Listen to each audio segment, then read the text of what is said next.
känns som att han kommer dö. Alltså jag trodde på riktigt att jag höll på att få en hjärtattack. Vad hände? Så jag i och med att min agent ringde mig och sa att jag skulle kunna åka dagen efter. Just det. Så fick jag fick min första panikattack. När många sådana här saker händer och man gräver ner sig själv just i basket och man försöker liksom ha tunnelseendet och inte tänka på dina personliga problem. Då blir det som att du gräver ner dig själv ännu mer fast du märker inte det egentligen. För att du förtrycker bara allting. Det blir som att du bara säger jag tar det sen. Till slut kan du inte stänga garderobdörren. Nej. Och då är det som händer för mig.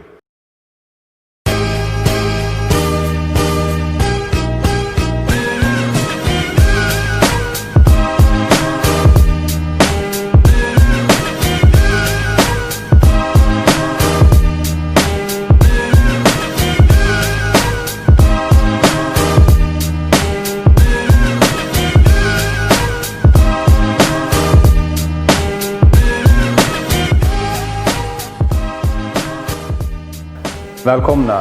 I dagens avsnitt så har jag intervjuat ingen mindre än Elias Desport. Under dagens samtal så har vi pratat mycket om hans basketkarriär. Vi startade och pratade lite grann från hans resa från hans moderklubb.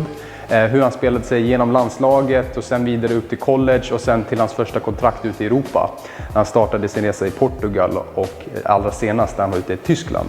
I dagens samtal så pratar han lite grann om hur det är att spela med begränsad speltid, bland annat under collegeperioden och vilka lärdomar han har dragit från det. Han delar även lite grann sina rutiner från hur en vanlig dag kan se ut på college och hur kanske det skiljer sig från de första kontrakten man får sen också. Elias nämner bland annat i dagens avsnitt hur han förra säsongen var tvungen att avbryta sitt kontrakt på grund av återkommande panikångestattacker. Och hur han har valt att sitta ut den här säsongen för att ta hand om sig själv. Vi pratar lite grann om de faktorerna som han tror kan vara med och påverka förutöver basketen och hur han hamnat där. Även hur han tagit sig igenom allting. Elias nämnde 2 grejer under intervjun som har fastnat hos mig och en av de grejerna var att han kände sig ensam och även att han kände en viss skam av att må dåligt. Vi lyfter ett samtal som jag tror kan nå fler här än bara mig och Elias och jag hoppas att ni där ute som kollar på det här ska känna att ni får värde av det. För någon som sitter där ute och kanske känner igen sig i Elias stories så uppmanar jag till att söka rätt hjälp. Och kanske är det någonting som ni kan plocka upp från hans story och som ni själva kan applicera. Men om någonting så vill vi bara lyfta ämnet till ytan. Jag tror att ni kommer finna mycket värde i det här avsnittet och jag ska inte säga mer utan här kommer Elias Desport. All right, välkomna. Idag så sitter jag med någon som jag också har mycket att dela. Ingen mindre än Elias Desport. Yes, Tack för att du är här. Tack så mycket. Jag har också ett avsnitt som jag vill spela in ett tag så det känns superkul att ha Elias här äntligen och få sätta igång. Jag känner dig lite grann sedan innan, framför allt från den tid du spelade i Backeberg. Och den tiden då. Men without further ado, jag tänker för de som inte känner dig Elias, vem är Elias Desport? Ja, Elias Desport, 27 år gammal, spelar basket. Det är det du och jag har gemensamt som man nämnde från Blacken. Jag spelade basket sedan jag var 11. Min pappa coachade även Viktor när vi spelade Blacken för x antal år sedan. Mer än det så är det väl en helt vanlig kille egentligen. Alltså, det är inget speciellt så. Nej. Det som är kul med Elias det är väl egentligen att jag har haft koll på dig mycket via basketen där. Och det som jag tänker att vi lite grann ska toucha på idag, det är framförallt hur eftersom du spelar som basketproffs då, prata lite om din karriär, allt från dess att moderklubben och sen att för du var med i ungdomslandslag också ett tag, eller hur? Ja, just det. Och sen därifrån hitta in i college och sen vidare ut i Europa egentligen. Så det är de grejerna jag tänker vi ska tackla idag.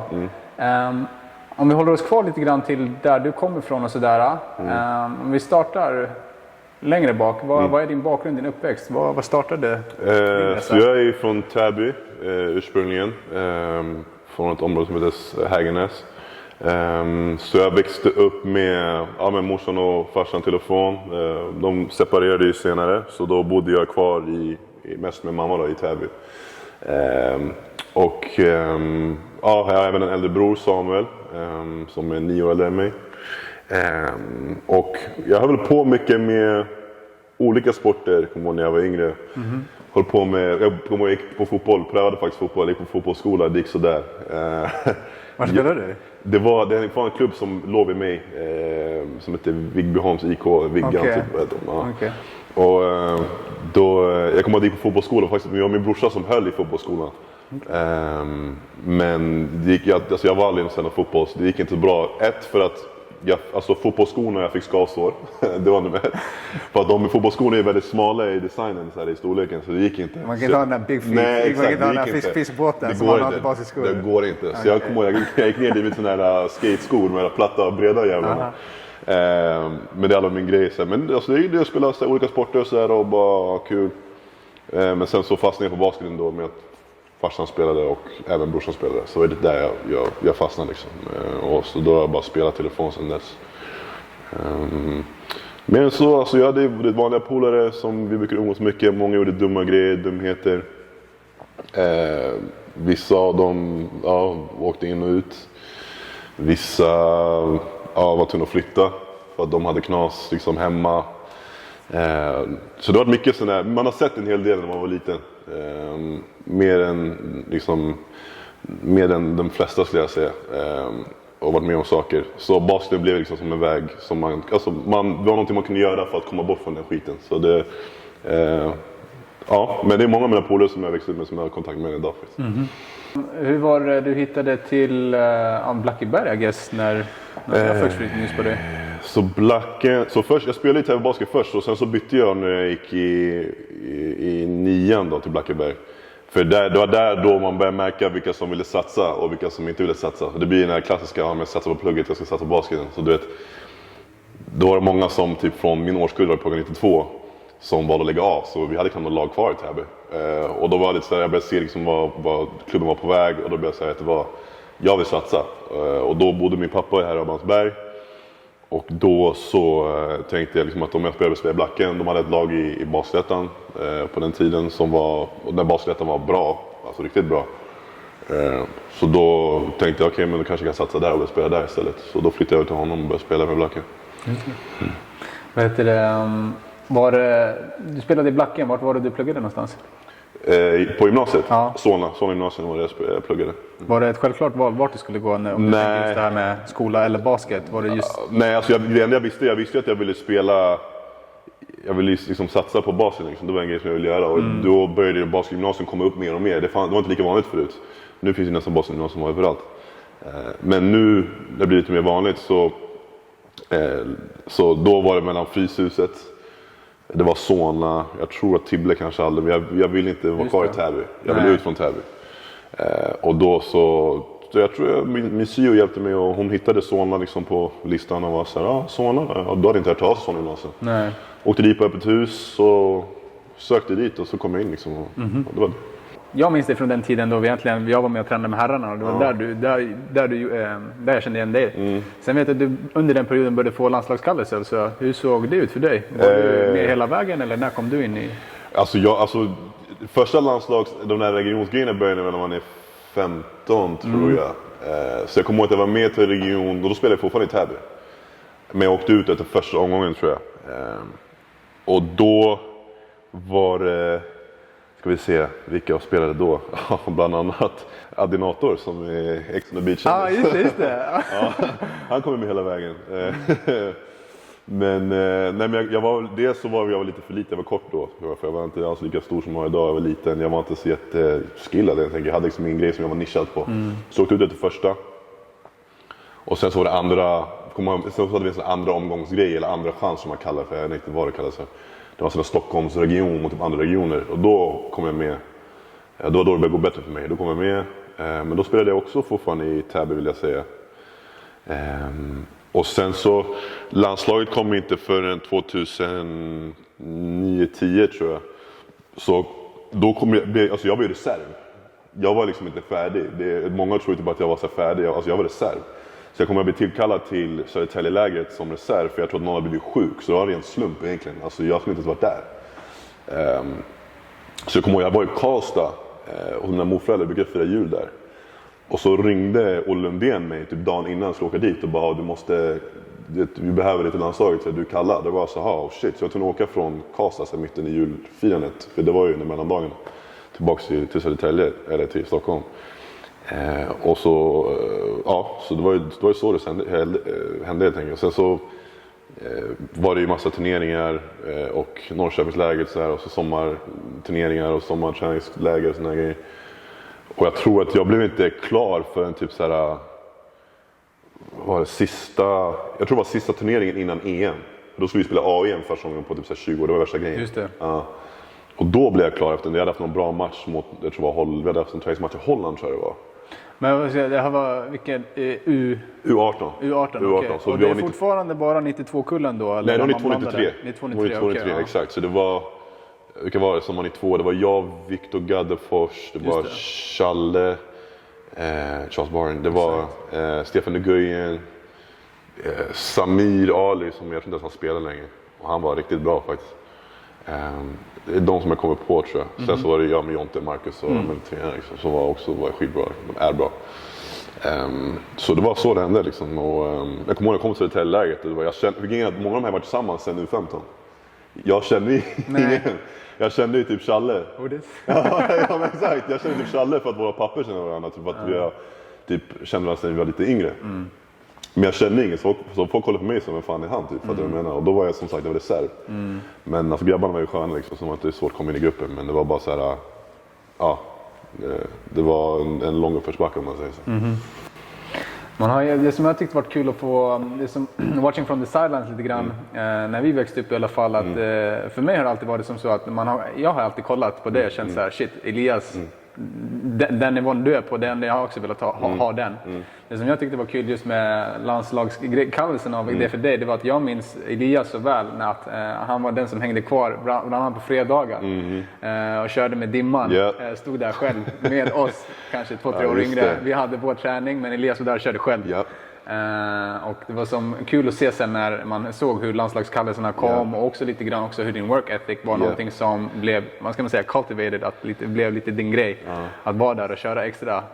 Så det var sjukt motiverande för oss yngre i alla fall, att tala från mitt perspektiv där. Men den här grejen med landslagskallelserna och så, du började som reserv. U19, U20, var du kvar? Vad hände där? Vad hände sen så, jag sköt mig lite själv i foten där efteråt. Så jag kom i kläm med en person i Blackeberg, gick inom klubben, som var min coach vid den tiden. Just det. Och vi, långt och kort, vi kom inte överens. Jag gjorde någonting jättedumt som jag ångrar än idag. Men du vet, jag var ung, jag var 17-18, du vet, inte riktigt där, mogen i skallen och sådär. Så jag gjorde ett misstag. Och jag tror att det misstaget gjorde så att jag blev av med chansen att komma med följande år. Så då valde personen någon annan istället, eller coachen valde någon annan istället och få komma med. Men han kom inte med då. Men så sen efter det så blev det inget mer. Jag hade ingenting efter det, jag har inte hört någonting sedan dess. Okay. För Olle gillade mig faktiskt. Han trodde att för jag kom att möta efter U18. Då sa jag tror att det kommer vara chans att komma in nästa år också. Men 91-kullen var ju de som väl då. De var ju stor kull, det var ju Linkan, det var Anders Persson, det var Pierre Hampton, det var, du vet, Alan Chris, Serapovic. Det var ju värsta kullen. Så det var så jag hade väl inte så här jättestora förväntningar på att komma med egentligen. Men då ändå så, men vet, man kan ändå försöka, tänkte jag. Men så fick jag aldrig kallelsen, då var jag så okej. Och sen dess har jag inte hört någonting mer. Nej, okay. Det var det. Nej. Jag tänker så, ja. Så från landslaget här nu, vad hände sen? Hur var din väg in i college? Så från landslaget så, jag var ju kvar i Blackeberg hela gymnasiet då. Och sen så började jag spela i Täby. Året efter jag tog studenten. Du spelade med brorsan, va? Spelade med brorsan, bland annat. Spelade med, vilka mer var det? Det var bra, vi hade bra lag alltså. Mike Banks, Kalan och Jimmy Lindy. Var det inte där någonstans Super 1-satsningen kom också? Jag tror det kom året efter. Tror jag är osäker faktiskt. Men det var, alltså, det blev ett bra lag. Som sagt, Basettan när det var bra. På den tiden var Basettan bra. Och coachen då var Bill Banks. Det är som min farbror som jag växte upp med. Och jag kommer ihåg att jag pratade med Bill den sommaren och även Mike då, hans son, för Mike var ju lagkapten. Och Mike frågade mig lite vad vill göra, liksom, vad tänker, vad är planen, liksom, vad vill du göra, vill du vara kvar här? Och då, jag var lite såhär, jag var sugen på att sticka liksom. Jag visste inte riktigt, jag hade liksom ingenting att gå på. Jag visste ingenting om college basket, alltså, förutom det man såg på TV, alltså såhär, March Madness, jag hade ingen aning. Så jag liksom, det är där jag är i djungeln, så jag visste inte riktigt vad jag skulle göra. Då sa han så, men kom och spela lite här, du vet, farsan coach, så kanske han kan hjälpa dig sen. Så då gjorde jag det. Så du vet, sparade tapes, skickade iväg till olika skolor, typ ibland satt jag upp och skrev själv, typ mail till skolor, bara såhär, hej, så försökte presentera mig själv och typ rekrytera mig själv. Och sen så kommer jag ihåg att St. Peters då, de nappade, men det var faktiskt på håret, alltså det var nära. För jag var nära på att gå såhär, junior college, och då måste man ju pröjsa, och det kostar alltså. Så jag kommer ihåg att St. Peters hörde av sig. För de som inte känner till St. Peters, vad är det för typ av skola? Det är St. Peters University, det är Division 1 school som ligger i Jersey City. Så det finns D1, D2, D3, JUCO, så det var Division 1, så det är alltså det högsta serien. Ganska bra skola. Ja, det är bra skola. Alltså. Kul att få erbjudande från. 100%, definitivt. För det var ganska dött, alltså jag fick inte så många erbjudanden, och mycket av det tror jag också har med landslag. Just det. Liksom, jag spelar med landslag, då är de där och skattar själva. Och jag hade inte varit där på 2-3 år, så de kanske trodde att jag försvann bara. Och vilket jag gjorde lite grann. Men sen så när de hörde av sig, så först så jag kommer ihåg att först så skrev de deras assistant coach, när han kontaktade mig, så skrev han fel namn i e-mailet. Okay. Så han skrev, jag vet inte hur han fick det, men han skrev Florian Elias, skrev han. Så han hade skrivit såhär, vi är intresserade av det, Florian, bla bla bla. Och man snällde, jag blev såhär, who the fuck is Florian? Vad fan har jag fått Florian för? Jag fattar ingenting. Men i alla fall, så först så ville de att jag skulle betala för mitt första år. Okay. Och sen få stipendium från resten av mina 3. Okay. Så 1+3.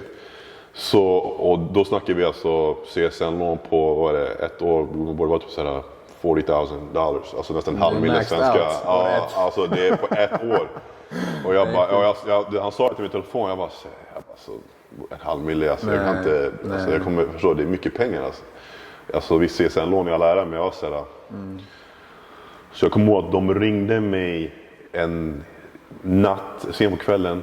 Jag satt och kollade på OS, som man aldrig glömma, så ringde assistant coach typ och sa så hej, vi har fått ett stipendium som har öppnat upp sig, en full ride, vill du ha det? Och jag satt i telefonen, jag var såhär, jag vet inte, jag måste prata med mina föräldrar. Han bara, it's yours, do you want it or not? Jag var såhär, alltså jag blev stum. Jag vet inte säga. Come on Florian. Come on Florian.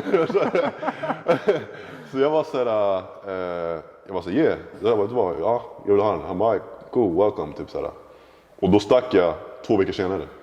Så det var liksom så här, det var ingen så här, det. Okej, så det här var strax innan skolan skulle börja? Ja. Just det, för OS går på, just det. Jag går på sommaren där. Exakt. Det här var i kanske augusti, september? Ja, okay. Exakt. Så det var exakt, det var mitten på augusti skulle jag vilja säga, början på augusti någonstans där. Och du vet, ofta så brukar man ha så här recruiting trip, man går dit, man får se skolan, du får träffa coacherna, du får liksom weigh your options, det där, du går olika skolor. Jag hade ett stipendium, jag hade en möjlighet. Jag var såhär, liksom, antingen är jag kvar i Sverige och typ gör Lord knows what, eller så sticker jag bara. Jag var så, vet du vad? Jag sticker. Take it or leave it. Exakt, så 2 veckor senare var jag på flyget. Cool. Hur var första tiden där? Jag tänker det är en stor omställning som alltid att flytta, men för dig lite grann, måste tänka att det var en liten grann dröm som går i uppfyllelse. Också definitivt. För att komma in på en stor, bra skola. Hur var första tiden på college? Det var omställning. Men eftersom att jag har familj där så, och jag har varit i USA, just i New Jersey också. Eller New York har jag varit mycket. New Jersey ligger ju på andra sidan där. Men det var inte så mycket omställning för mig eftersom att jag ändå varit där förut och kunde språket och sådär. Men det är klart att liksom, man känner ingen. Nej. Alltså du känner ingen. Så du måste ju börja om med det socialt allt det. Så det var tufft tror jag i början. Jag kommer ihåg min första kväll där, min första natt när jag sov på skolan, jag kommer ihåg att alla var ute och umgicks och typ minglade runt. Men jag är lite mer så reserverad som person, så jag var inte den som var ute och minglade. Och jag hade class. Med student orientation eller vad heter det? Ja, orientation, det var ju alla med på. Det är Okej. mandatory. Men nu snackar jag om alltså, typ, såhär, dagen innan classes start. Okej, förstår du? okej. Så då folk var ute och tuggade i korridoren, freshmen, det är hormoner, det är folk, whatever. Så jag var inne på rummet själv och kollade film. För jag var inte såhär, jag var lite blyg, så jag var inte riktigt såhär. Så det tog ett tag. Så klart man saknar familjen här med i Sverige. Men som tur så har jag en familj i USA som jag kunde åka till också och spendera jul, Thanksgiving och såna här grejer. Så jag hade ändå en familjär känsla. Så ja, men definitivt början var tufft. Men det gick fort alltså skaffa vänner, alltså det går. Så här egentligen. Folk där borta är så öppna liksom, så det var inga problem egentligen. Så. Hur var omställningen basketmässigt? Jag tänker, Den var jättestor. Den var jättestor. Det gick fett fort där alltså och det är mycket mer fysiskt. Just det här med skrikandet och det var jag alltså för coachen var ju hård, han skrek ju som fan. Och jag var inte så för mig det var så det är klart ibland det var liksom så här, det var mycket. Men jag hade haft Persson året innan i Blacke. Persson det kollade. Jag hade haft Persson året innan i Blacke, så jag menar jag hade ändå grillad. Ja, exakt. Jag var van att bli grillad liksom, så det var inget nytt. Det var även Olle Lundell i landslaget, så det var liksom inget så här. Det var inte så konstigt, men det var tufft alltså det tävling, alltså competition är galen där alltså, och alla kan ju spela, alla är fysiska, alla är snabba, alla är det. Så det var definitivt en omställning. Och man spelar i basket på två olika sätt där som här. Så som vi spelar här är inte alls som man gör där borta. Nej. Så det blir som om man får lära sig att spela basket igen. På nytt. Exakt, fast du är 18 nu istället för 10, 9 eller 8. Så det var en omställning faktiskt. Okej. Hur vet du, din resa, jag tänker allt från år 1, år 2, fanns det en tydlig tråd eller roll för dig där i laget? Om man tänker först basketen kanske, såg du hur dina 4 år skulle bli eller? Nej, alltså egentligen inte för att i början, alltså mitt första år var tufft så jag fick inte spela så mycket. Och vår lag var sämst.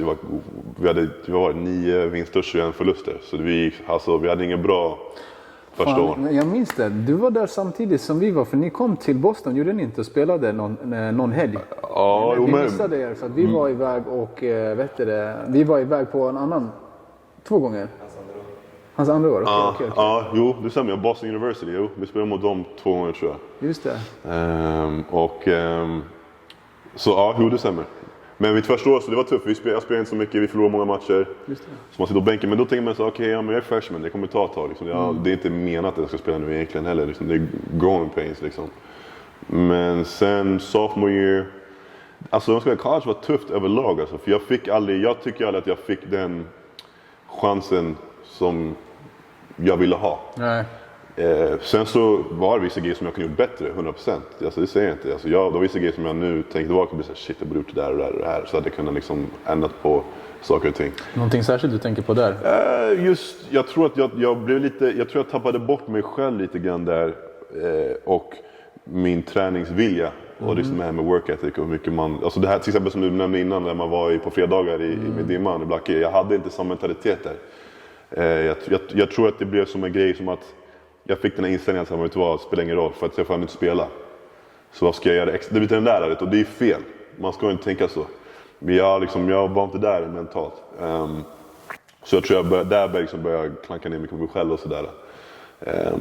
Och det blev som en ond spiral sen även min sophomore, junior och senior year. Okay. Även fast alltså jag hade ju många bra matcher också, det är inte så. Men liksom, min roll var aldrig så här tydlig för mig. Det var liksom så upp och ner. Vissa matcher spelade jag mer, vissa matcher spelade jag mindre. Så det blir så men ja, så det var tufft faktiskt. Om jag ska dra en helhet var det tufft.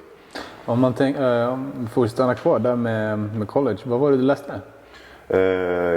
Communications var det, så var det på svenska tror jag det blir så här media, kommunikation typ. Okay. Så man har ju major och minor, så min major var communications och min minor var sociologi. Just det.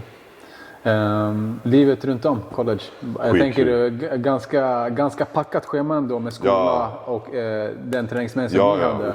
Man kan nästan backa det där. Hur såg en vanlig träningsvecka ut? En vanlig träningsvecka, okej. Så jag vill säga, jag kan ta en träningsdag, en vanlig dag.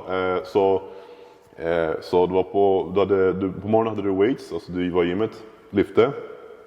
Sen kanske du hade, beroende på om det var mitten i säsongen eller inte. Om det var försäsong så kanske hade du sådär individuella workouts. Sen så hade du lektioner. Frukost, sen lektioner, lunch, kanske en lektion till. träning. Sen har du typ, kanske kollar på film, alltså så här studyfilm, alltså basket. Och sen var det study hall. Och sen var det hem och slagga. Och det var repeat. Så det var typ, jag kunde gå från mitt rum så här, 8 på morgonen, 7 på morgonen, kom hem så här, typ 9 på kvällen. Så det var Intens. Ja, rätt intens. Man hade inte mycket tid för annat. Det hade man inte alls. Nej, jag tänker det blir mycket att man prioriterar tiden och den tid som blir kvar gäller verkligen att ta vara på. Ja, 100%. Så alltså ett socialt umgänge, man hade inte så mycket utanför. Förutom när säsongen var slut såklart. Då var det så här, då kunde man hitta på grejer, men under säsongen det var så här, om det inte är så att du inte har med tid, då är du för trött. Ja, kroppen är trasig, det är så här, vet du vad, jag bara softar, jag pallar inte liksom. Så. I det där hela då, är det någonting som man får stanna upp? Jag tänker just under collegeperioden. Hinner man med sig själv under collegeperioden? Nej, alltså de säger att man ska typ så här, alltså de säger typ så här att college är den tiden man ska hitta sig själv. Okay. Det är så här klassiskt, du ska hitta dig själv i college, men alltså när du är där om du är där på ett basketstipendium, då är du där för att spela basket. Du är inte där för att typ joina någon sån där klubb och typ så här, gå med i och typ den här society och den här. Du är inte där för det. Det är det man betalar 1,5 mille för. Exakt, ja, exakt. Då är det medlemskap, förstår du. Men du har inte tid för det. Och det är inte som att någon coach kommer bara... Det är som att jag kommer säga till min coach bara, men hey coach, kan jag skippa träningen så jag kan gå och typ vara med på en filmklubb. Alltså det finns inte. Förstår jag menar? För hans jobb är baserat på audience. Förstår du? Så tyvärr, det fanns liksom inte. Nej. Du nämnde det här att genom år 1, 2, 3 att speltiden svänger lite grann och sådär. Fanns det alltid ett klart mål om att okej, men efter college då vill jag vidare? Det fanns definitivt, men den vägen var ju väldigt lång. Speciellt när man inte spelar just på den tiden. Det blir så okej, men fan kommer jag kunna göra det här efter skolan är slut. Och jag hade inte det är som att de hade de statsen, typ som att jag liksom kunde bara kolla mina stats här och bara, förstår du? Så planen fanns ju, men det var inte alls så tydligt. Nej. Inte alls, nej. Så du spelade ditt 4:e år? Ja. Vad hände sen? Så jag spelade 4 år. Och sen så kom jag hem. Då ville jag spela professionellt, men jag kom hem, men det var dött. Jag fick ingenting. Så jag var hemma i Sverige i ett halvår. Och bara typ tränade med AIK bland annat. Just det, okay. Och bara gick och väntade typ. Väntade, jobbade. Det här var vilket år? 2016. 16, okay. Jag bara väntade på att få någonting. Hur går tankarna då? Ja, det är stressigt alltså. Det var tufft, det var jättetufft faktiskt. Det var, tror jag, en av mina tuffaste perioder i mitt liv faktiskt. För man går liksom och väntar och du är så van vid att ha struktur. Gå från morgonträning, komma hem 9. Och nu är man så här, okej, nu är jag arbetslös plötsligt. Nu, liksom, jag tränade inte lika mycket, jag hade inte basket på samma sätt. Så det var jättestökigt alltså. Jag fick ett jobb till slut, men det tog ju ett tag. Du vet, man bor hemma igen efter 4 år. Bara sådär grejer liksom. Knas. Så det var definitivt en omställning igen. Det var som att man började om på noll på ett sätt faktiskt. Så det var tufft, definitivt. Du började träna med AIK. Hur såg processen ut sen där? Kom du i kontakt med någon? Eller? Ja, så jag hade en agent som fortfarande liksom försökte hitta jobb åt mig. Men det var dött, jag fick så här mindre. Jag kommer ihåg Malbas kontaktade mig faktiskt när du säger det. Okay. Och Malbas var ju på väg och de konkade året efter. Okay. Så deras coach kontaktade mig. Jag kommer aldrig glömma det heller. Han kontaktade mig och sa att ja, men sen den här klassiska, vi är intresserade, men vår budget ser så här ut, vi har inte mycket pengar där. Så liksom, ni är 10 lag i ligan, alla säger samma sak. Och han bara, men det vi kan erbjuda nu är, han sa, vi kan erbjuda boende hemma hos vår ordförande. Någon frasse som jag inte ens vet, alltså typ som någon Lars, 56, typ inneboende och ett jobb på Donken. Då var det han erbjöd liksom. Och då var så här, nej, alltså det finns inte. Och sen så kom Portugal upp. Just det. Och det hände runt jul. Hände det. Så då ringde min agent och bara, Portugal har lag, och så, det finns lag i Portugal som är intresserade, bla bla. de vill inte ska åka till efter 9 år. Jag var så shit, jag bara okej, fine, okej. Och så stack jag. Jag ska bara backa där. För de som inte sitter utan agent, hur såg det ut för dig? Gå från college till att sen fixa en agent och sen som kunde fixa någonting dig. Hur så det är oftast när man går, så många av de agenterna börjar av sig i ditt senior year. Ja, okej. De ser dig? Ja, de hör av sig typ så här på Facebook såna grejer. Okay. Då skriver de typ så här. Men skriver på Facebook, typ så här på Messenger. De kan skriva typ så här e-mail. De hör av sig till coacherna. Okay. Så jag fick några som hörde av sig olika. Vissa är ju skräp. Okay. Är det mycket man får sålla? Vad gick du på där? Hur blev det att du landade med din? Så var det faktiskt min brorsa som hjälpte mig också. Så för som att jag var mitt i skolan, jag hade inte så mycket tid. Just det. För att hålla på och, liksom, och gå igenom varenda. Så liksom, inte för att jag hade 50 agenter, men jag hade ändå en del som liksom höll på. Så då han hjälpte mig och så sållade vi. Så landade man 2 stycken. Jag skrev på mig en först som var jätteoprofessionell. Okay. Jätteoprofessionell. Någonting som särskilt som hände där som du vill dela eller? Ja, jag vet inte. Han typ, alltså jag fick typ, alltså han hörde aldrig av sig. Okay.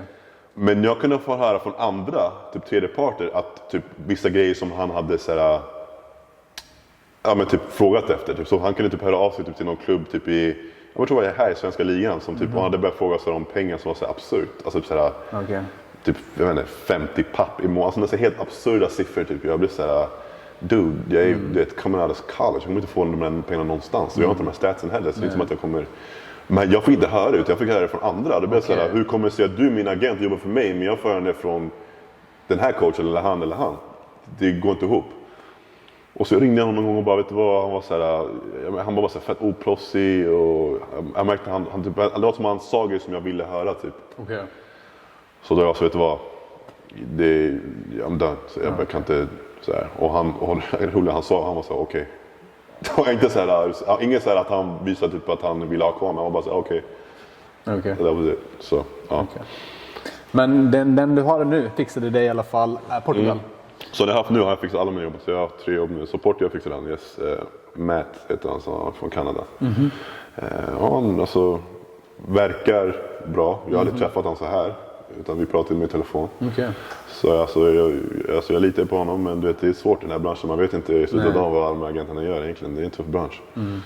Men ja, så han fixade Portugal till mig där 2017 blir det.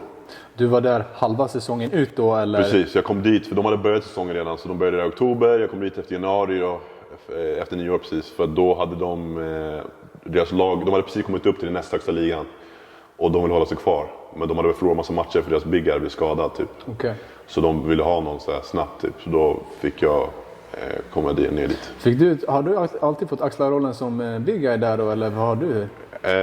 Ja. Vad är du för spelare? Ja, alltså jag är ju stor i sig, men jag är inte traditionell big guy. För jag är inte så här 2,10, 2,15 liksom. Jag kan ju röra mig ganska mycket på golvet också. Och när jag var liten så var jag fick ju senväxtkurva, så jag var ju guard när jag var liten. Jag var ju point guard. Men nu eftersom jag har vuxit och blivit större så blir det oftast 4 eller 5. Så det började mest när jag var på college faktiskt. Okay. Så första säsongen är avverkad i Portugal. Var kommer du år 2? Då var jag i England. I högsta ligan i England. Det var också det var ett kul år faktiskt. Socialt jättekul.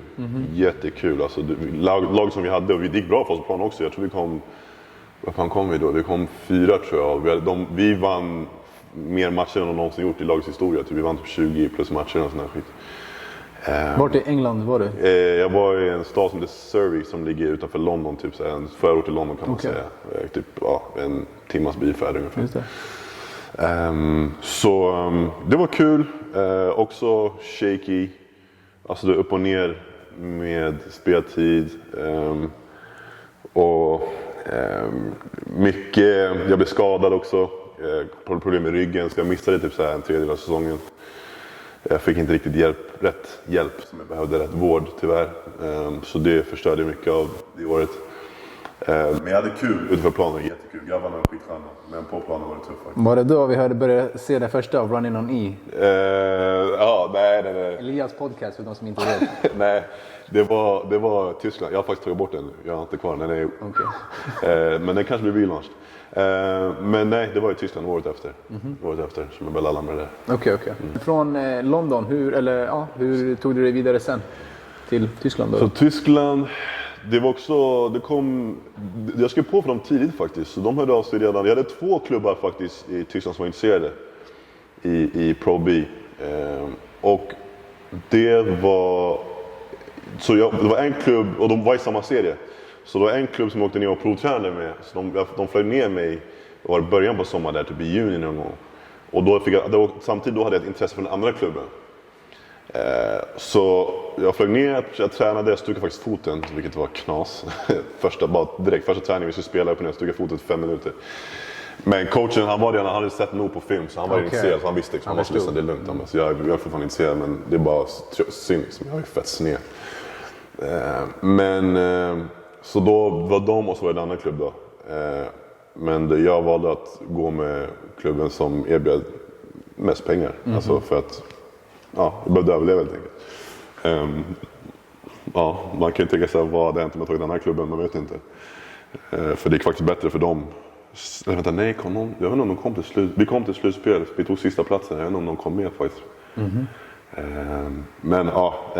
Så det blev året efter, och det var också tufft. Tyskland var, alltså jag var i en liten stad då, och det var tufft socialt faktiskt. Som tur är så bodde jag med amerikan, så vi hade ju liksom bra så här, och grabbarna i laget var sköna liksom så där, men det fanns inte så mycket att göra i den här stan. Jag tror det bodde typ så här, det kanske en 30 000 där. Det här med att den här sociala aspekten med att man bor lite grann, inte i sin resväska, men att man flyttar runt från säsong för säsong. Är det någonting man lär sig leva med? Jag tänker, om du är inne på den 3:e säsongen nu här. Är det någonting man är förberedd på, eller blir det lite grann en käftsmäll varje ny säsong? Jo, det blir en käftsmäll. Definitivt. Det blir det, för du börjar om varje gång. För du skapar, alltså även när du kommer till det nya stället så skapar du i alla fall rutiner. Just det. Och du skapar liksom en kännedom av var saker och ting ligger. Affären, banken, hallen, var nu är. Alltså typ, skogen där du promenerar, whatever. Och när man flyttar till ett annat ställe, då blir det så här, okej, var ligger affären här? Det blir så där. Så då börjar man ju om igen. Så det är klart det blir käftsmäll, 100%. Och även socialt, träffa nya människor. Och om du är jättesocial och utåtriktad, fine, då är det lätt. Jag är inte så som person, jag är lite mer reserverad, så då kan det ta ett tag för mig att lära känna folk. Så det är klart att det är tufft liksom. Jag tror mitt första år i Portugal är nästan värst, för då bodde jag i den minsta stan jag någonsin sett. Det är säkert 16 000 invånare, ingen kan engelska. Alltså jag är på att tappa det. Och vi tränade 3 gånger i veckan, jag satt och tittade in i väggen. Ja, 3 gånger i veckan. Jag sitter och tittar in i väggen så här och så fan, jag har all tid i världen. Jag blir så fan ska jag göra? För att rulla tummar liksom.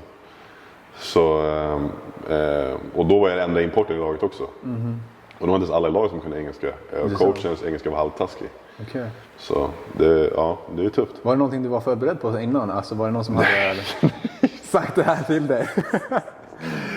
Jag tror inte det finns någon i världen som hade kunnat vara förberedd på det där. Du kan inte förbereda dig för det. Alltså, det i Portugal, jag visste ju att man fattar ju att det kommer bli en omställning. 100%. Men när jag kom till Portugal, alltså, jag var så här, okej, vackert land, trevligt folk, god mat, allt det där. Men du vet, alltså, du tränar 3 gånger i veckan. Det kom från college, och vi tränar 3 gånger om dagen. Exakt. Kommer det 3 gånger i veckan, och det är så här, typ, folk typ satt och typ drack öl i omklädningsrummet. Alltså, det var sjukt.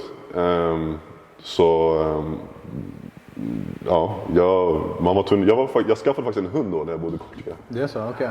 Jag skaffade en hund när jag bodde i Portugal. För att komma ut. Okej. Gå promenader.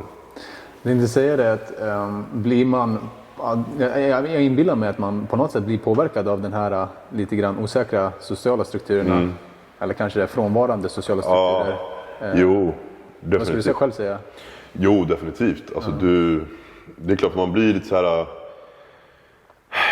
Man nästan pratar med sig själv alltså. När man går hemma. Alltså, jag pratar med mig själv hela tiden när jag var i Portugal. Jag var så typ, god morgon Elias. Alltså, det var helt sjukt. Och sen man märker man pratar ju mycket mer, man ringer föräldrar och kompisar här med FaceTime och så där, som tur. Så finns ju det idag, den här tekniken finns ju. Det fanns inte alltid förut. Men det var även där som jag började blogga också. Just det, okej. I Portugal, för då jag behövde någonting som jag kunde döda tid med. Just det. Och det liksom var ett sätt för mig att liksom, skriva av mig eller socialisera mig. Liksom, prata med folk. Få kontakt lite grann med omvärlden. Exakt. Ja. Så jag började bara skriva om whatever som kom till skallen. Liksom. Så, ja. Det här med att skriva, du skaffar hund. Var det saker som du kände ändå gav dig lugn i stunden där? Ja, just det där med hunden gav mig lugn. För då tvingade jag i alla fall gå ut. Okay. Och då skapade jag mig själv rutiner. Eftersom man måste gå ut med hunden 3-4 gånger om dagen. Så då var det så okej, jag gick upp på morgonen, gick ut med hunden, kom tillbaka, käkade frukost. Hon åt frukost, hunden. Sen så typ kanske vi softade, jag kanske gick och tränade, gymmade en timme, kom tillbaka. Käkade lunch, så tog jag ut henne igen, då kunde lång promenad. Och sen så softade jag fram träning och sådär. Så man fick ju liksom ett schema. För förut var det så jag kom dit. Jag satt där, typ kollade på en serie så bara okej, nu då? Det var typ 6 timmar kvar träningen, okej, vad ska jag nu då? Okej, jag går runt stan, okej, det tar ju 10 minuter, okej, vad ska jag göra nu? Okay. Stan var så där liten. Så hunden var viktig faktiskt i den aspekten. Okej, men vi fortsätter tillbaka fram till Tyskland igen. Du är där 1 år, blir resignad nästa år, eller hur såg det ut? Nej, så jag var där 1 år med den klubben. Det gick inte så bra alls. Mycket politik och sånt där. Mycket favorisering. Det kom till en punkt där jag sket i matcherna, om jag ska vara ärlig. Alltså, det kom till en punkt där jag förväntade mig inte att spela. Jag förväntade mig att stå på bänken på matcherna. Även fast jag kunde ha mördat killen på träningarna 5 dagar i rad hela veckan. Ibland så, den här killen som spelade för mig, han dök inte upp. Han tränade 1-2 gånger i veckan ibland, och han spelade ändå. Så jag var så här, om vi torskade matchen, jag var så här, ja okej. Så jag åkte hem, softa, sket i. Alltså jag fick den inställningen. Vilket är en väldigt negativ inställning att ha egentligen. Så sen då när säsongen var slut, jag var glad. Jag var så yes, äntligen, stack. Det var tyst våren, sommaren, hörde inte så mycket. Och sen så skrev jag på igen för en annan klubb i Tyskland, i en annan stad då. I samma serie fast södra. Så det finns 2, norra och södra. Så jag var i södra. Hur går dina tankar där? Jag tänker när du har investerat så mycket tid redan inför att kunna vara med här och spela och få din speltid här. Men så ser du det här komma förbi. Hur håller du glädjen i basketen i de perioderna? Ja, bra fråga. Alltså det blir svårt att hålla glädjen. För att det är som att, jag brukar jämföra med att det är som att du investerar, tänker att du investerar 1 miljon kronor i någonting, säger vi. Och så sjunker börsen och det blir finanskris, så får du bara ut 10 kronor av det. Det är lite så det känns när för den tiden man lägger ner på det, och så sitter man på bänken bakom en kille som inte lägger ner någon tid alls. Då blir man såhär, vad jag gör allt det där för att sitta här? Om han kan göra si och alltså förstår du? Så det är jättetufft, och då blir det att man börjar skylla på sig själv. Lite såhär, och ge sig själv känslan och blir så, men det duger inte, det blir negativt, och man börjar gräva ner sig själv. Och då är det lite där jag hamnade till slut, för att jag var såhär, fan. För det var andra året i rad, för lite samma sak hände med England också. Så 2 år i rad och sitta liksom och ha de där mentala tankarna. Det blir tufft för en slut. Då blir det att man går in i väggen och får en rejäl känsla.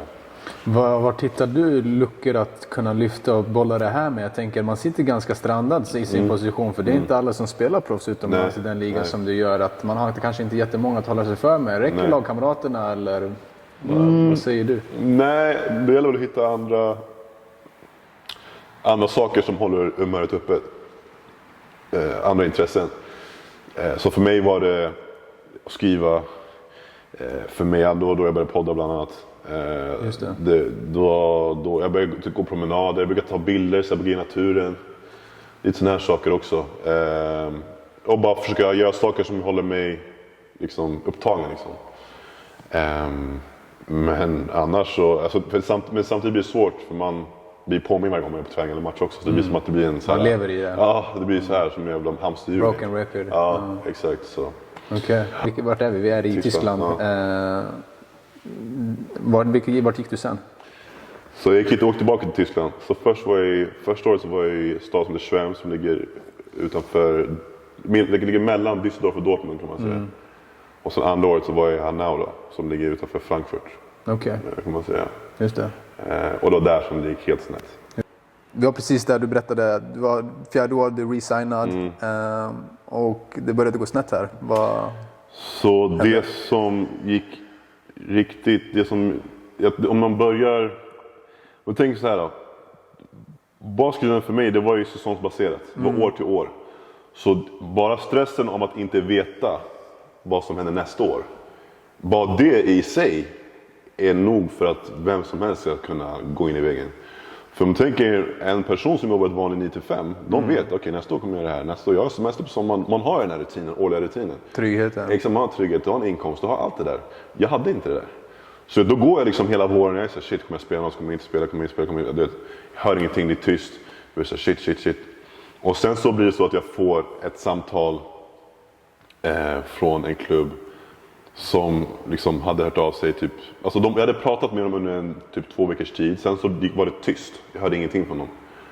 Då tänkte jag så okej, det blir ingenting där heller. Och så ringer de mig liksom en dag och säger så men vi vill ha det, men du måste åka imorgon. Både åka imorgon, vi har pratat i 2 veckor, jag har inte hört någonting, vadå, ska jag helt plötsligt bara sticka? Och det där, för jag som person har svårt med för snabba omställningar, så det blir typ så att jag måste sticka imorgon, då tänker jag så här, jag måste packa, jag måste säga det till familjen, jag måste göra det här, jag måste göra det. Då får jag så här, shit, det blir overload. Så det var lite det som hände. Plus att jag hade gått igenom 2 år av misär, rent professionellt. Jag har gått igenom en tuff vår, alltså där på förra året, 2019. Mycket som hände personligt. Och när man slår ihop de två så blir det liksom, det blir knas. Liksom hela systemet bara, det blir error liksom. Och det, jag var så fokuserad. Bara för att få tydligare, vad var det som hände? Så det så, min farbror gick bort i maj för ett år sedan. På exakt samma dag, den 23 maj 2019, gick min farbror bort i hjärncancer. Han har kämpat i 2 år. Så bara för tydligt, det var min fasters man alltså. Inte min pappas bror, min fasters man. Men han var som en farbror för mig. Och han var där för mig under mina collegeår. Han var på varenda match, stötte mig i skolan och allt det där. Så han var verkligen där för mig. Så han gick bort. Och 23 maj då, 2016, då tog jag examen. Då var han där på min examen. 3 år senare så går han bort i hjärncancer. Och då blir det så här, bara en sån där grej, det var så här, shit, det var helt sjukt. Jag sa upp kontakten med min pappa i april för ett år sedan. Vi har haft det tufft. Mycket grejer som han har gjort gentemot mig, mot min bror och andra grejer som gjorde att jag var tvungen att säga upp kontakten. Liksom. När många sådana här saker händer och man gräver ner sig själv just i basketen, man försöker liksom ha tunnelseendet och inte tänka på dina personliga problem, då blir det som att du gräver ner dig själv ännu mer fast du märker inte det egentligen. För att du förtrycker bara allting. Det blir som att du bara säger jag tar det sen. Till slut så, om du tänker att man ska fylla hela garderobens skelett, till slut kan du inte stänga garderobsdörren. Nej. Och då är det som händer för mig. Vad hände? Du är nysignad, eller resignad till ett nytt lag i Tyskland. Du startar säsongen. Vad hände? Så jag i och med att min agent ringde mig då och sa att jag skulle kunna åka dagen efter. Just det. Så jag fick min första panikattack. Och det var, för er som har haft panikattack förut, så vet ni, det känns som att man kommer dö. Alltså jag trodde på riktigt att jag höll på att få en hjärtattack. Så jag är alltså hemma, själv. Ingen nära mig, så jag kände bara börja hyperventilera. Och hjärtat slår i 140 000 slag i sekunden. Och jag svettas, så jag börjar tappa känseln. Så jag ringer 112 och pratar med sjukvårdspersonal. Och hon som pratar i telefon, hon inser att det inte är en hjärtattack, utan hon fattar att det är en panikångestattack. Fast jag tror inte på det. Jag var så här, lyssna, du måste skicka en ambulans när du kommer dö. Det hjälper inte dig i stunden. Exakt. Så hon försöker få mig andas, men så inser hon också att hon kan lugna ner mig. Så då kopplar hon mig vidare till en sjuksyster som sitter på akuten någonstans, antar jag. Och då lyckades hon lugna ner mig efter, det känns som det tog 10 timmar, men det tog kanske bara en kvart. Alltså, för tiden går så långsamt när man är mitt i den här smeten. Så jag kommer ihåg att jag var tvungen att hon lugnade ner mig, och så till slut så jag ringde min bror. Och han kom hem, han var faktiskt och käkade lunch med sina kompisar. Så han åkte från Solna ut i Täby och liksom bara så vad fan har hänt typ. Och då låg jag typ utslagen på soffan, bara låg så här och var helt slut. För då, det var som att jag hade fått typ så här, ja men man får ju som alfa liksom, man blir helt trött i kroppen liksom. Så det var det som hände den 19 augusti 2019. Det är också en dag jag aldrig kommer glömma. Vi har de här datumen som jag aldrig glömmer faktiskt. Ja. Så... Och sen, sen åkte jag också ner till Tyskland, och jag åkte ändå. Även fast jag mådde skit. Så åkte jag dagen efter. Vilket också var ett misstag egentligen. Jag borde inte åkt. Och där nere så fick jag en till panikattack. Så då var jag tyst, jag var i främmande land, främmande stad, jag känner ingen. Jag liksom känner ingen, alltså jag vet Jack egentligen, förstår du? Jag hade varit där i en dag eller 2, och så fick jag en till panikattack. Just det. Så då kommer jag att jag fick såhär, det kröp upp långsamt. Så jag kommer ihåg att jag käkade frukost. Jag typ kände typ såhär att det började så krypa upp långsamt, så jag kände såhär obekväm känsla såhär. Och sen så gick jag typ och försökte få mig själv på andra tankar, så jag började diska. Jag gick och kollade genom fönstret och kollade på utsikten. Jag kommer ihåg så här, utsikten typ att det var så en silhuett, det var ganska fint. Kyrktorn på vänster sida, var lite lägenheter på höger sida, så här, det var ganska fint. Vet. Och så jag försökte lugna ner mig själv för att titta på det där, men det var kört, så till slut bara kom den. Så då började jag typ, jag började springa runt i lägenheten typ, som att jag var så här, som att jag var fast typ.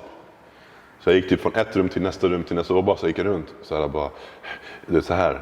Och så till slut så kollapsade jag på sängen bara. Och så bara började jag störtböla igen, typ ventilera samma sak som första gången. Och då kom jag ihåg att jag ringde min morsa, för jag hade ingen annan jag kunde ringa. Alltså vem fan ska jag ringa? Jag kände ingen. Jag visste inte ens vad numret till 112 var, eller alltså till ambulans eller whatever. Så då ringde min morsa, och då hon lyckades lugna ner mig via FaceTime. Hon satt i bilen tror jag. Och då typ såhär fick jag någon såhär, någonting bara stod till i huvudet typ såhär. För när jag låg där sen när jag lyckades bli lugn, så låg jag bara på golvet sen, så bara låg och tittade ut genom fönstret och var helt såhär förstörd. Och då så typ, jag kände mig så ensam. Alltså jag har aldrig känt mig så ensam i mitt liv. Jag kände mig så super ensam. Så det är såhär shit, du vet, fan, du vet, om det hade varit något mer allvarligt, vad fan kan hända då? Om det hade varit en hjärtattack. Ja, då hade varit kört. Jag var klippt. Det är ingen som skulle veta vad som hände med mig, förstår du? Och där fick jag någon liten sån här, jag fick någon liten sån här, typ en lampan tändes till lite grann i skallen om att okej, någonting stämmer inte. Och det här är ingenting som jag bara kommer kunna liksom bara sopa iväg eller liksom bara, och inte tänka på. Utan jag måste liksom ta tag i det här. Men jag visste inte hur. För samtidigt jag precis skrivit på ett kontrakt och spela basket, och jag ville verkligen, jag ville inte lämna det där. Men samtidigt så mådde jag jobbat flera år för att få det här kontraktet. Exakt, jobbat flera år, jag har jobbat stenhårt hela våren, hela sommaren. Och så kan jag liksom bara säga upp det där. För mig det där fanns inte på kartan. Så jag var liksom fast mellan att stanna kvar och kriga, eller liksom bara skita i det och bara ta hand om mig själv. Så du vet, och tidigare så liksom har jag inte varit villig liksom att ta hand om mig själv. Så det var så här, då är det enda jag visste. Så. Och med handen, eller facit i handen, lite grann det sista alternativet som blev det slutgiltiga valet för dig den här säsongen. Eftersom du suttit ut. Ja, precis. Jag stack hem då. Så med facit i hand så gjorde jag definitivt rätt val. Jag hade aldrig klarat av det, för jag behövde hjälp. Alltså jag behövde vård. Inte så här, det var ingenting jag kunde ta tag i mig själv genom att läsa en bok. Eller sitta och meditera. Eller liksom yoga. Det fanns inte. Jag behövde hjälp. Jag behövde vård. Och liksom, ett tag så funderade jag faktiskt på att gå och träffa en psykolog i Tyskland. Men det kan vara språkbarriär, liksom, jag kan inte lita på det där. Liksom, det gick inte. Eller liksom typ göra det online typ med en psykolog i Sverige. Men jag bara säger, vet du vad, jag vet inte hur jag ska kunna, hur ska det gå ihop, tänkte jag. Så jag stack hem. Efter... Tog det lång tid för dig att fatta det beslutet att dra hem eller? Jag velade fram och tillbaka flera dagar. Från attacken till att du tog beslut? Ja, exakt. Jag höll på fram och tillbaka så här, okej, ska jag sticka hem, ska jag inte sticka hem?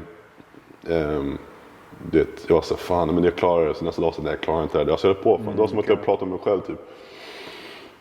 Men sen till slut så tror jag tror att det var min mamma, jag pratade med henne. För hon var orolig, min brorsa var orolig. Alla var oroliga liksom, för de fattade ju att det var knas. Och det var... Jag tror det var när min mamma, hon sa att hon hade pratat med en läkare. Hon hade in 1177, så var det. Och liksom berättat situationen så här. Hon hade bara, men min son bla bla. Och då sa läkaren att egentligen, just eftersom att han har känt att han har fått hjärtklappning och liksom bröstsmärtor. Egentligen borde han komma in och ta tester. Bara för att vara säker. Så han borde ha åkt in egentligen samma dag som han fick sin första panikattack. Alltså när jag var i Sverige. Men det gjorde jag aldrig. Jag sket i ambulansen. De får mig med ambulans och jag sa nej.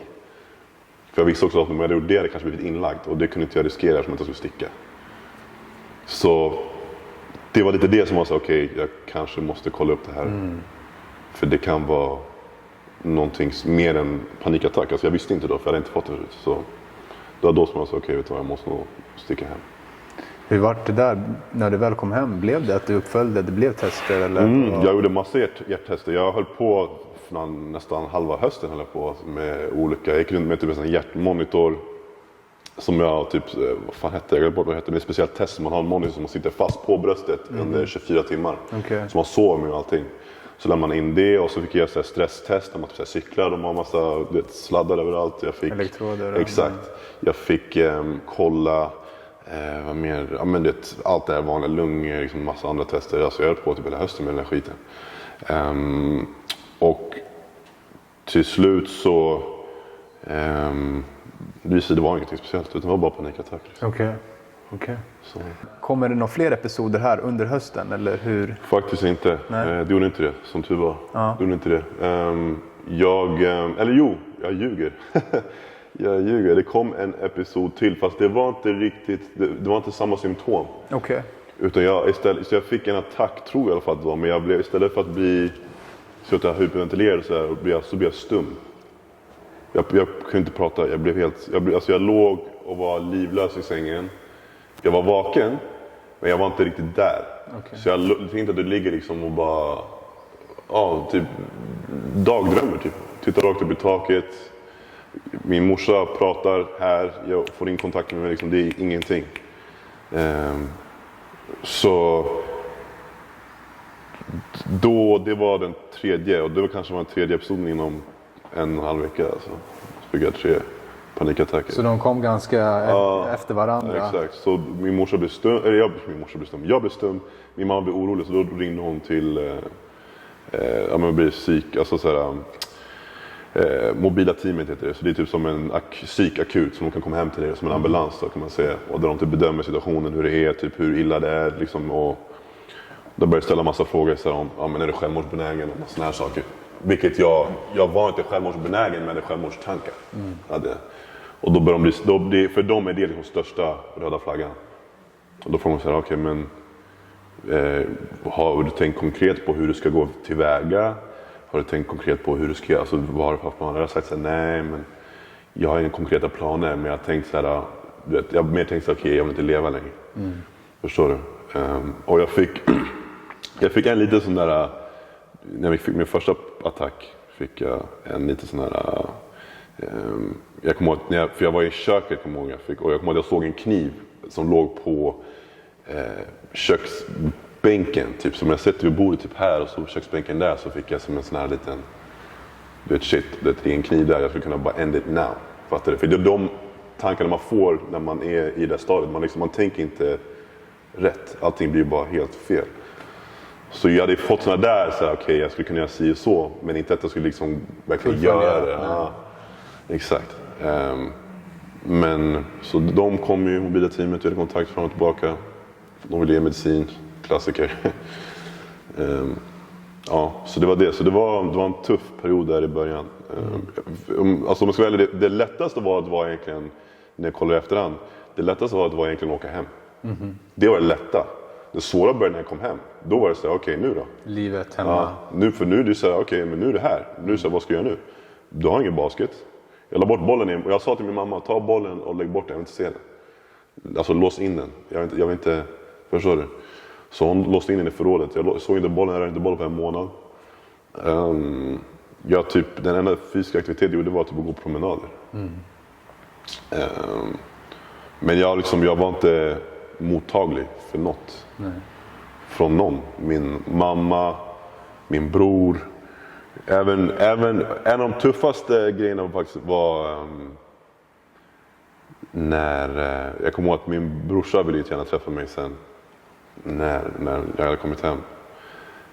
Så jag kom hem på en torsdag kväll och min brorsa kom och träffade mig på en söndag. Och jag ville gå ut och gå promenad för jag ville bara komma bort. Och han ville så här följa med. Så jag var så okej, han ville följa med, fine. Men jag sa inte ett ord till honom på hela promenaden. Alltså han gick bakom mig och frågade, han ville försöka prata med mig för kontakt. Jag sa inte ett ord. Inte ett ord. Och så hade han med sig sin dotter då, min brors dotter. Och det var en grej som jag var det var tufft för mig att se henne i ögonen, kommer jag ihåg. För jag kände det som en slags skam. Vilket är sjukt för att hon har fan ingen aning om vad som har hänt egentligen. Hon har inte fyllt 1 år än, så hon var typ såhär, typ 11 månader. Men jag kände en slags skam framför henne. För det var som att jag kände det som en failure typ, alltså som att jag misslyckats. Och det var lite sjukt egentligen, hur jag tänkte så, men det var tufft att se henne i ögonen faktiskt de första tiden när jag kom hem.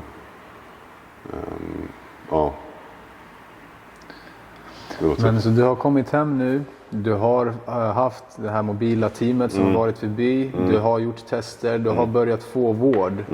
Hur har den processen sen fortskridit, eller hur har vård eller hjälp eller den? Alltså jag gick först, min mamma lyckades hjälpa mig att få en kontakt då, som hon själv hade gått till, en terapeut som jag började gå hos. Jättebra. Hon har hjälpt mig jättemycket, jag går till henne än idag. Och sen så gick jag även till en gammal basspelare faktiskt, som numera är läkare, han heter Diamantis. Han har klinik i Solna. Dr. Diamantis på Instagram förresten, om ni behöver hjälp, hitta honom.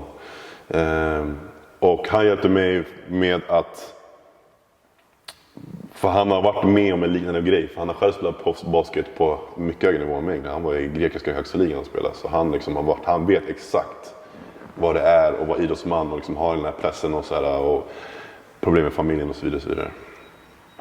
Och han hjälpte mig egentligen från grunden att börja om med allt. Så jag ändrade min kost. Jag var vegan i 1 månad ungefär. För att verkligen bli av med allting i kroppen. Verkligen en detox. Så det var det första jag gjorde. Jag fick ta medicin, fast naturlig medicin, så i form av kinesiska örter. Som smakar piss för övrigt, men hjälpte mig. Och så började jag göra andra saker och ta andra, alltså naturliga mediciner. Inte sån här typ, massa grejer som har blivit utskriven på apoteket som massa labbframkallade grejer, utan naturliga mediciner. Det hjälpte mig jättemycket. Och jag gick till honom och fick akupunktur. Jag fick massage, först i början var det 3 gånger i veckan. Sen så blev det 2 gånger i veckan, 1 gång i veckan. Så det blev också som en slags terapi. Och han pratade mycket. Och så gick jag till min andra terapeut då, 1 gång i veckan. Så det var en jättetuff... Alltså det är tufft för att du börjar om på noll. Det här är ingenting... ofta när man går till en psykolog så blir det så att man tar tur med problemen som man har där och då. Det här var problem som jag var tvungen att ta ett tag i problem som hände när jag var liten. Jag började om från noll. Det är ingen så här typ att vad hände idag då? Nej, vad hände när du var 5 år gammal? Vad hände när du var 3-4? Alltså det är där man börjar och så jobbar man sig fram till nu. Och det var tufft för att det var där jag började inse vad saker och ting hade gått snett. Där insåg jag, shit. Nu fattar jag. man bör lägga pusselbiten på plats. Det var inte nödvändigtvis bara college-tiden, stressen med basketen, nej. vilket också i sig har varit stora grejer. Och de här stora eventen med din farbror då. Det var allt. Alltså det var allt från när man var liten. Det var liksom grejer som man hade sett, varit med om, hemma, liksom familj, alltså mamma och pappa skilsmässa. Sådana där saker som man förträngt. Liksom, du vet, pappa började träffa andra, mamma började träffa andra. Sådana här grejer som också var liksom, bråk i hemmet. Allt sånt där, våldsamheter, alltså massa grejer. Och då börjar man bli så här, okej, nu fattar jag. Det är därför jag är si. Det är därför jag reagerar så. Och det är därför jag inte kan göra. Förstår man? Det är då man börjar lära sig om sig själv. Och det för mig var nyttigt såklart. Och viktigt. Men det var det tuffaste för mig. Alltså, flera gånger när jag bara satt och bara bölade liksom. För att jag var så shit liksom. Det slog mig liksom. Så det var det tuffaste faktiskt med terapi. Men nyttigt. Det var en grej du tog upp bakom kameran här tidigare när vi pratade. Du nämnde att du först hade sökt dig via vården som du fick via landstinget. Men det var din upplevelse, utan att det finns rätt och fel. Men vill du berätta för mig? Vad är skillnaden landsting och alltså landstinget för privat? mig, alltså när man går typ sådär. Jag fick det intrycket att om du går genom landstinget så kommer de typ bara försöka behandla typ dina akuta symptom. Vilket oftast är panikattacker eller depression. Och då blir det så här, okej, här får du medicin, varsågod. Men man behandlar liksom inte orsaken till symptomen eller orsaken till ditt välmående lika mycket, om du frågar mig. De kanske inte gräver lika mycket i vad som hände när du var liten. Det är lite olika. Liksom. Jag vet inte, jag kanske hade otur med dem jag träffade. Men jag träffade ändå 2 olika. För jag bytte först och då var samma båda. Inom landstinget då? Exakt, okay. Jag gick till en. Hon satt liksom så här och var så här. Och du vet, och då blev jag så här, hallå. Jag berättar värsta grejen, du sitter och nickar som att så här. Så bytte jag dåligt samvete, jag sitter och nickar. Nej, men jag pratar med dig, men det är en annan grej. Det är en professionell hjälp. Du är utbildad psykoterapeut. Fattar du vad jag menar? Så det var en, så bytte jag till nästa. Hon hade lite mer energi, men hon fokuserade på fel saker. Hon började prata om basket hela tiden. Hon var så här, för hon trodde att det var viktigt för mig att komma tillbaka till basketen. Okej, så det fanns hela tiden lite grann den här känslan av att vi vill knuffa tillbaka dig. Exakt. Så hon var så här, men om du gräva upp allt. Exakt. Så hon var så här, men basket då? Men basket? Men om du börjar spela igen och du kan gå ut och skjuta med brorsan och det... Jag bara så gumman, jag har inte problem. Basket är inte problem just nu. Alltså, jag som människa är trasig. Jag behöver hjälp, inte basket. Skit i basen. Jag förstår det. Och då blev jag så här, vet du vad? Och då gick jag till den här privata och hon var så här, hon började fråga saker som inte har någonting med basket att göra alls. Hon började prata om saker som handlar om livet att göra. Så men din barndom. Och det var då jag visste, okej, det är det här, nu hamnar jag rätt. Och hon var tuff, hon pushade mig samtidigt. För hon var så här, hon tvingade mig att vara kritisk mot mig själv också. Inte bara så här. Vill du dela någonting där? Just hur hon var i ditt sätt och gjorde att du fastnade med henne? Alltså jag har faktiskt tystnadsplikt så jag får inte säga. Nej, men jag får inte. Alltså, oftast så, men alltså, jag kan säga så här, hon, alltså överlag, hon är väldigt... Hon är hård liksom. Ja, okay.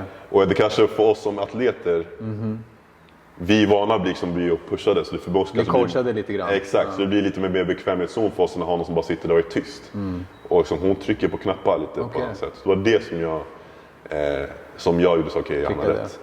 Okej, cool. Jag fick problem med kameran precis, men vi är tillbaka nu så ger det ett nytt försök. Vi avslutade precis där Elias berättade att han fått mycket hjälp via Dr. Diamantis. Så jag tänker att vi hoppar på spåret där också. I det här, med den hjälp jag har fått från honom och så, vad är det som har trillat fram lite grann här? Vad tror du är anledningen till att det här har come about? Alltså, det är definitivt. Jag har väl länge haft ett mönster som jag har... Alltså vi alla lever ju, vi har ju alla liksom våra rutiner. Och jag tror att i mina rutiner har jag typ skapat ett slags mönster i mitt beteende och mitt tänkande som jag har haft svårt att byta ifrån. Och det har varit som en negativ, som en spiral liksom. Som var väldigt såhär, downward spiral liksom. Som har liksom bara sjunkit mer och mer och mer. Och det blir att man klankar ner mycket på sig själv. Man tar på sig mycket skuld. Det är bara taskigt mot sig själv, alltså om man ska vara ärlig. Och till slut så blir det att man kommer till den punkten att du går in i väggen. Och det är det jag gjorde. Och jag var tvungen att besvara lite frågor kring mig själv. Jag var tvungen att gräva i mig själv och reflektera tillbaka till saker som jag varit med om. Och liksom se saker för vad det var och acceptera saker för vad det var. Men att försöka förbättra mig själv. Vilka frågor är det du har ställt till dig själv där? Nej, men det är typ så här frågor som mitt beteende mot mig själv. Typ så här, varför är jag så taskig mot mig själv? Varför är jag liksom så negativ mot mig själv? Varför kan inte jag se saker i mig själv som andra kanske ser? Varför kan inte jag ha samma positivitet mot mig själv som andra kan ha mot mig? Och liksom sådana där saker, när man liksom börjar gräva i sig själv och då förstår okej, det kommer därifrån, det kommer från uppväxten, det kommer från liksom generationer tillbaka. Då fattar man, okej. Och det, när man väl har insett de här sakerna, då blir det lättare så att gå vidare också. För då vet man så här, okej. Men nu är det dags att liksom börja jobba på det nya. Liksom. Så det är som man försöker stänga det kapitlet på något sätt, utan att glömma bort vem man är. Men du startar ett nytt kapitel där du själv får liksom skriva ditt egna liksom, liv, om man säger. Så lite det jag var tvungen att göra liksom, i med allt det här som hände. Det är verkligen en process, kan jag tänka mig, att det får ta sin tid och lite grann det här att man får landa i att det inte är riktigt okej är en stor grej för att man sen ska kunna börja plocka upp det. Ja. Det som är kul att få höra för dig nu också, det är att du har ju bland annat plockat upp basketen igen nu. Definitivt. Hur ser dina rutiner ut nu? Har du kunnat, hur ser dagarna ut för dig lite grann? Alltså jag jobbar ju nu på en skola i stan. Ja. Och det blir, alltså jag har varit som en vanlig rutin, vanlig jobbrutin. Men sen även när dagen är slut och går jag och tränar på gym då, och kör basket. Men även innan det, alltså under året nu som det har varit, så jag tränar med både Djurgården och högsta ligan, så tränar med AIK nästa också bara för att hålla igång liksom. Så jag hade liksom en basrutin för att hålla mig i form, för att inte liksom lägga bort bollen helt under året, för då blir man liksom för form liksom, och för rostig liksom. Så nu så jag jobbar från 8-9 till 3-ish. Tränar från 3:30 till 6. Och så åker jag hem och så är det liksom montfel. Och tanken är att jag ska börja spela igen, det är tanken.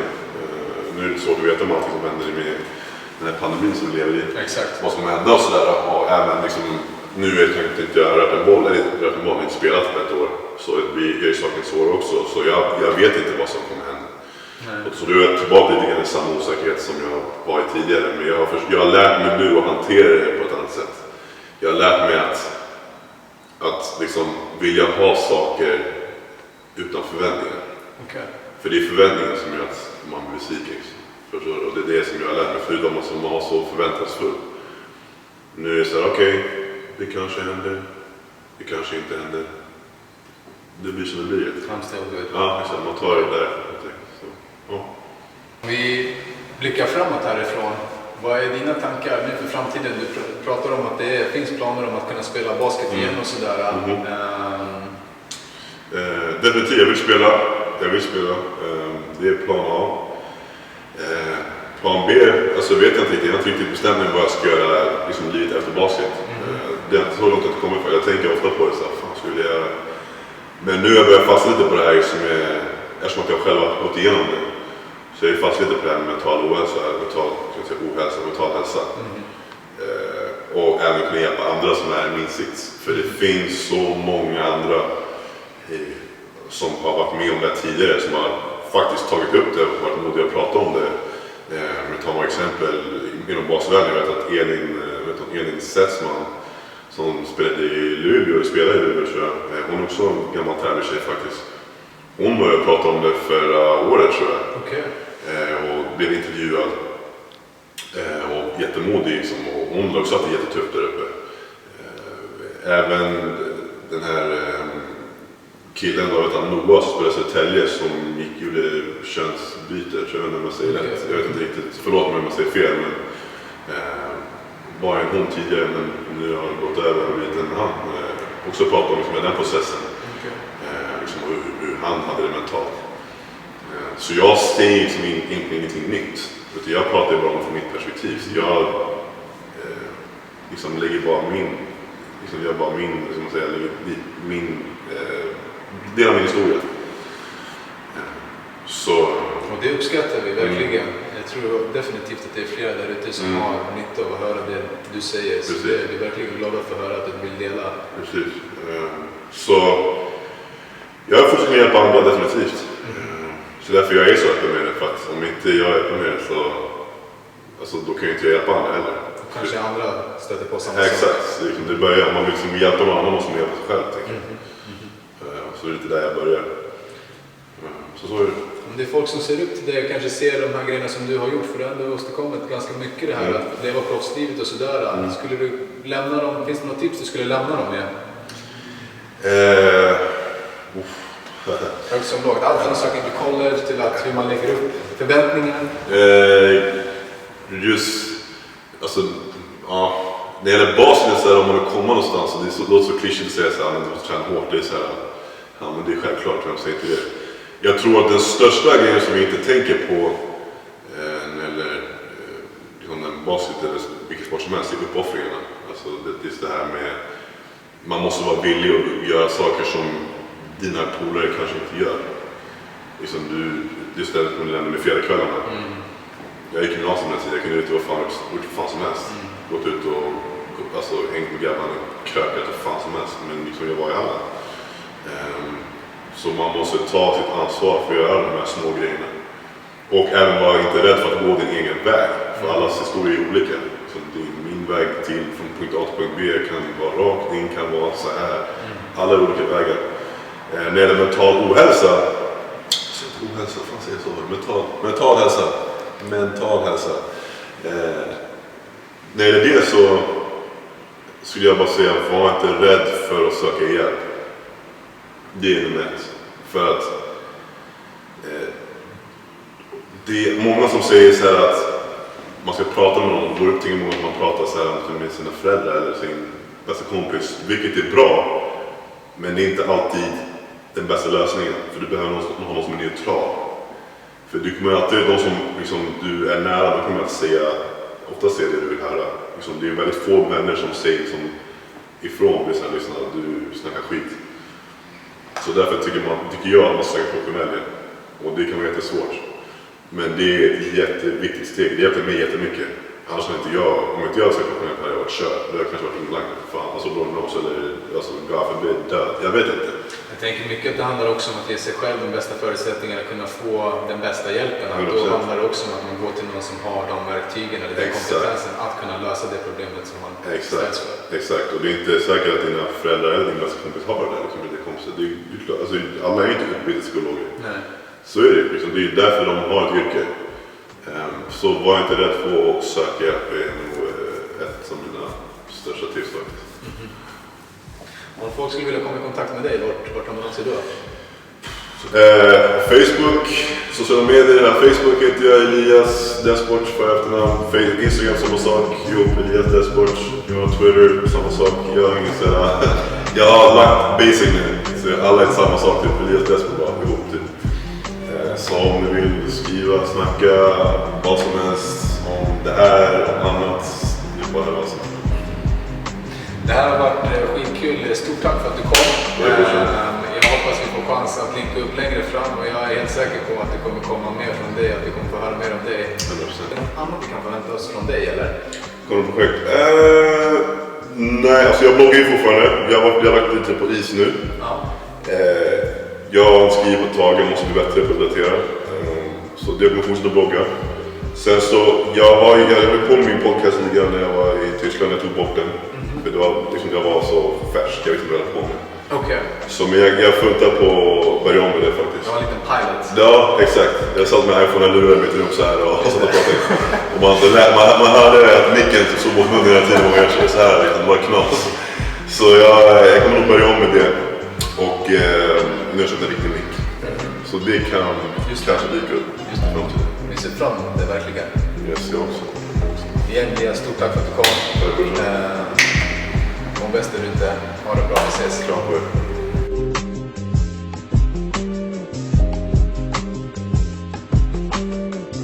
Jag Du har den där poddrösten. Ja, det är kanske någonting man ska säga till det är sjukt. Min farmor... Det är 100%. Det stämmer. Min farmor, hon brukade säga som hon är Cuban och hon är väldigt så här rolig. Hon säger maybe you should be a famous radio personality because you have a deep voice. You have a very strong manly voice. Och hon är väldigt så här the Cuban accent and you're very strong, deep voice. You should be radio det så här. Jag säger okej, så hon har sagt flera gånger så att jag har rösten för det. Men ja, det är halva faktiskt. Men har du någon sån här career choice, någonting som du vet att du vill göra? Alltså in life? In life? Förutom basket, obviously. Så just nu, det jag är just idag, skulle jag säga att jag typ vill på något sätt hjälpa folk med just det här och liksom prata mer om det från ett sportsligt perspektiv. Kan vara en form av föreläsning, kan vara en form av det här som vi gjort. Ja, typ det skulle jag säga faktiskt. Vänta, okej, cut. What the fuck is det? Fortsätt bror. Release episode 2022. Morsan, det här kommer vara som heter det, Game of Thrones.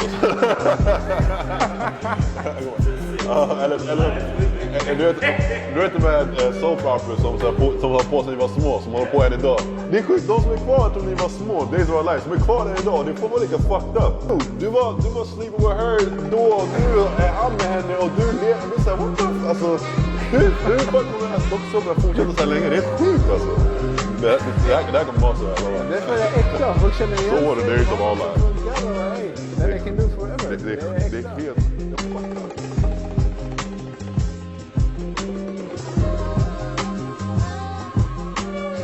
Fan vad sjukt att folk sitter här och har samma stories och inte kan dra nytta av varandra mer i stunden. Alltså fan vad synd det är alltså att det tar så lång tid innan, alltså det är så mycket som ska till innan man lyfter det. Det är jävligt synd. Speciellt som basketspelare, för du vet den här branschen, alltså det är många av som sitter i den här båten. Det är det. Och det är ingen som pratar om det. Det måste hända något negativt för att man ska prata om det. Exakt. Och det är sjukt. Hur fan kan han vilja ta självmord? Hur fan kan han så här? Han hade allt det här. Och det som har slagit mig.